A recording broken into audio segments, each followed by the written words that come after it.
Now we're going to stab our cylinder head. Here's our new cylinder head gasket. There's some fire rings in here. It's made out of some special material so it seals.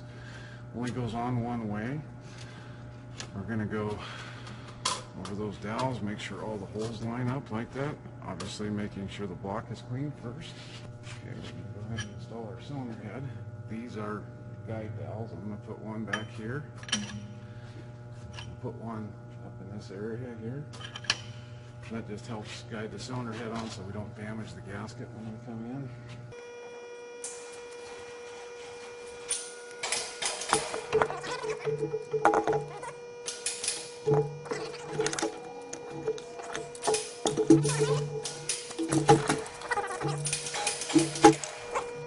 It's set down there in its home. So the next thing we need to do is take put our head bolts back in. It's always a good idea to keep these caps and things in the proper place. Take them off and set them on the bench. It's going to be an easier way. This little lifting tool right here. Notice when you pick these things up, you want to be careful with where your hook is. Take the crane off here. Get this out of the way. Go ahead and pop this off here. If you look in the service manual, it's J34641 is the Kentmore part number for this. You don't necessarily have to have it, but it sure makes it nice. Picks the head up correctly. I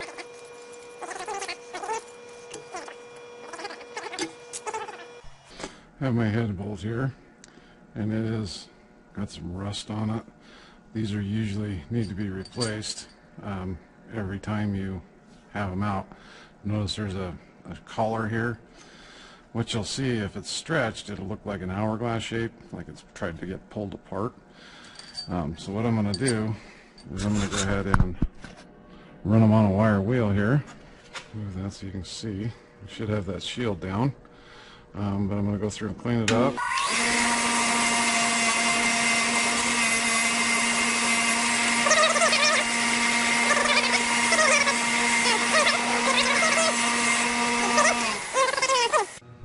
Okay, here's my cleaned up head bolt. I've already went ahead and peanut buttered all of these.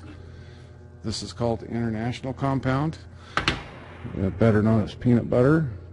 What we're going to do is we're going to put it under the head of the bolt. That's the most important spot.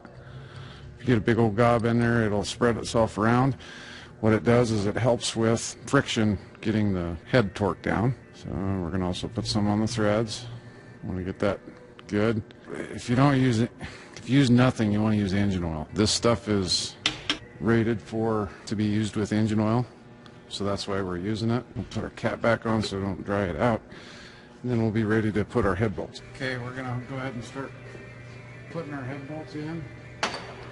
We've got to take the two guide studs out that I put in earlier, so typically you're going to want to start on the center two, is where you're going to tighten first. I actually put this in the wrong spot. I have another one right here. I should have had one here and somewhere around there. So, my bad. But we're going to take these out. Like I said, all they're really there for is to make sure that you don't ding up the cylinder head.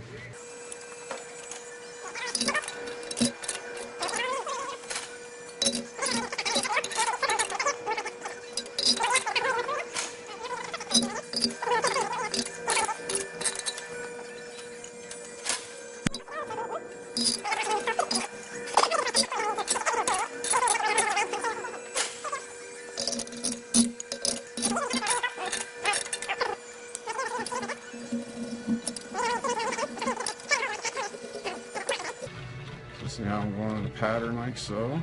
And I'm going to torque it the exact same way when I get around to it.